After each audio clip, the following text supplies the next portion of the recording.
There is late breaking news in Ukraine, the former Soviet republic that shares a border with Russia. Tonight, the Ukrainian president and the leaders of the anti-government protests there have agreed on a truce. But it's hard to see that tonight in Kiev, the capital. This is a live picture. 2 days of fighting there between police and protesters have left at least 26 dead and hundreds injured.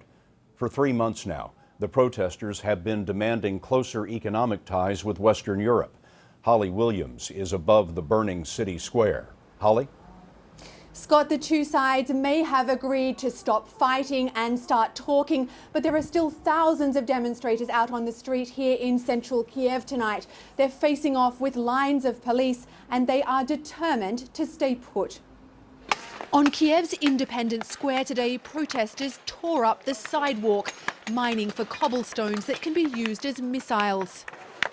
And they worked in teams to fill Molotov cocktails in case Ukraine's riot police try to force them off the streets they've occupied for nearly 3 months. The demonstrators are mostly middle class and well educated, and after last night's bloodshed, they're furious with their government.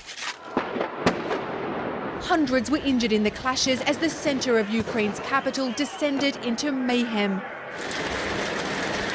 The police broke through the protesters' barricades with armoured personnel carriers and fired tear gas and stun grenades into the crowd. The demonstrators stood their ground and fired back with their homemade weapons. Police and protesters were killed, and there were allegations that live ammunition was used, though both sides denied it. After late-night negotiations with opposition leaders broke down, President Viktor Yanukovych addressed the nation. He warned Ukrainians that the demonstrators were trying to seize power. But the protesters accuse Yanukovych of being corrupt and increasingly dictatorial.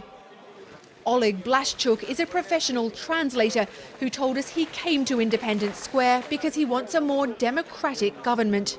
Are you willing to fight? When it's needed, yeah. I will fight for my family. I will fight for the future of my children, of my grandchildren. I have 2 grandchildren. I will fight, of course. Holly Williams joins us now. Holly, what is the way out? How do they resolve this?